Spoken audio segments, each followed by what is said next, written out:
Habár a köznyelvben gyakran felcserélik, a birtok és a tulajdon fogalma nem ugyanazt jelenti. A birtok egy állapot, ténykérdés, amely lehetővé teszi, hogy a dolog felett tényleges hatalmat gyakoroljak. Ennek megfelelően birtokos lehet a dolog tulajdonosa, a bérlő, de adott esetben akár egy tolva is.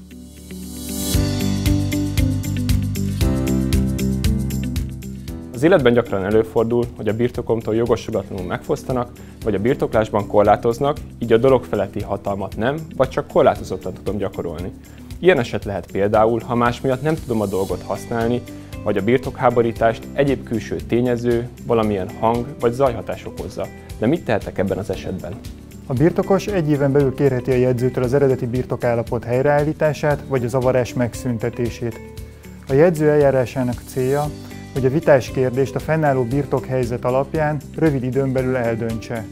Ennek megfelelően a jegyző nem a birtokláshoz való jogosultságot, hanem a tényleges birtokállapotot vizsgálja, azaz, hogy a vitatott magatartás pillanatában ki volt a dolog birtokában, és ki volt az, aki ezt a fennálló birtokhelyzetet megzavarta. A jegyző eljárása gyors, azonban tekintettel arra, hogy nem a birtokláshoz való jogosultságot, hanem a tényleges birtokállapotot vizsgálja, előfordulhat, hogy olyan személynek biztosít birtokvédelmet, aki birtoklásra egyébként nem jogosult. A bíróságtól a jegyző határozatának készhezvételét követő 15 napon belül kérhetjük annak megváltoztatását. Ebben az esetben a bíróság nem csak a birtoklás tényét, hanem azt vizsgálja, hogy ki jogosult a birtoklásra, vagy a birtokos megzavarásához a másik fél rendelkezik-e jogosultsággal. Milyen egyéb megoldás merülhet fel ebben az esetben? A birtokpert teljes mértékben szükséges elkülöníteni a jegyző eljárásától, valamint a jegyző határozatának megváltoztatására irányuló bírósági eljárástól.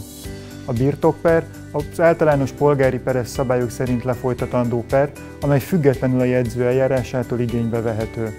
Abban az esetben is igénybe vehető, ha a jegyző határozatának megváltoztatására irányuló eljárás megindítására nyitva álló 15 napos határidő perindítás nélkül eltelt. Fontos látni, hogy ha a birtokháborítástól egy év már eltelt, úgy a birtokvédelmi eszközök közül már kizárólag csak a birtokper áll rendelkezésünkre.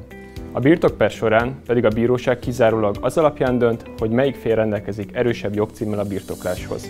A per stratégiát pedig úgy érdemes kialakítani, hogy a bizonyítékok azt támasszák alá, hogy a háborítatlan birtokláshoz, vagy a birtokos birtoklásban történő megfosztásához megfelelő jogalappal rendelkezünk.